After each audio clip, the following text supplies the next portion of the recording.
people have very high standards, how they want their work life to be. And I said, look, if you can get your work life to be where you enjoy half of it, that is amazing, because very few people ever achieve that, because the truth is everything comes with overhead. That's reality. Everything comes with pieces that you don't like. You could be a Supreme Court justice and there's still going to be pieces of your job you don't like. Every job comes with pieces you don't like, and we need to say, that's part of it. You have to figure out how to set up your life in such a way that you can minimize the things. And I find people don't dislike hard work. What people dislike and what is being out of control. Like they can't control their life, they can't control their environment. This happens to me when I get overscheduled. I hate being overscheduled. I want some time to be able to think and free myself. We all have the same amount of time in the world. Nobody has more time than anybody else. And when you become a very successful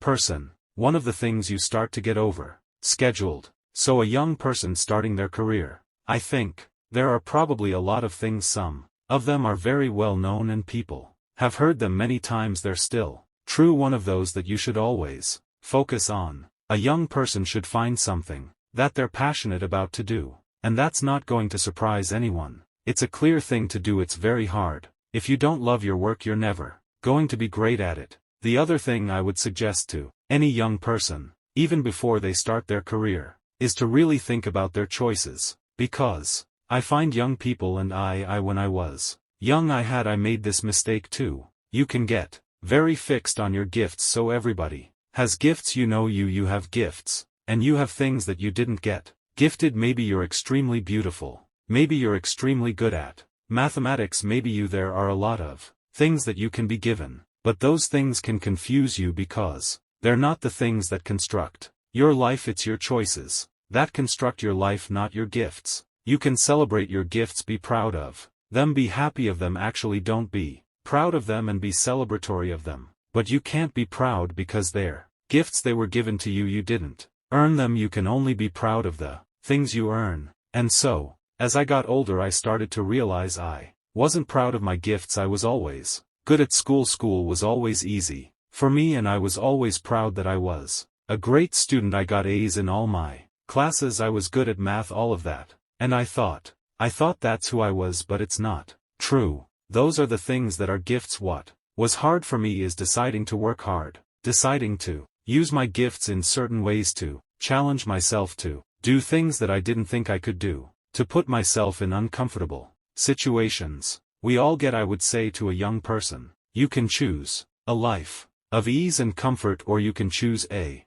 life of service and adventure. Which one of those, when you're 90 years old, are you going to be more proud of? My advice would be the same for any kind of entrepreneur, and that is, make sure that you are focused on something you're passionate about. So if you look at the early internet companies, they were started and focused on doing something that they thought was very interesting, long before the internet was fashionable in any way.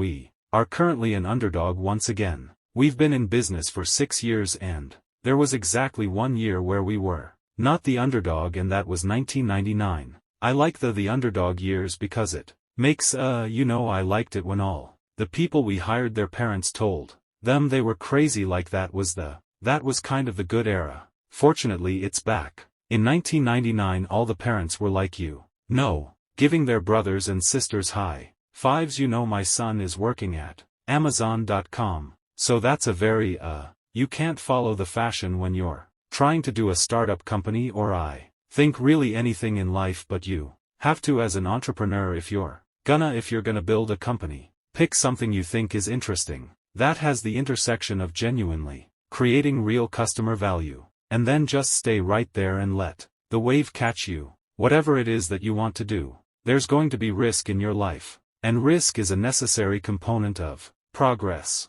You can make any pioneering movements in the world of any kind, whether they be the geographical physical exploration that I've just been talking about, or whether it be, a more cerebral exploration of a scientific field. Or I bet you could ask that question of every speaker here, and I bet that every speaker here has taken substantial risks, whether it be intellectual or otherwise, to achieve what they've done. You.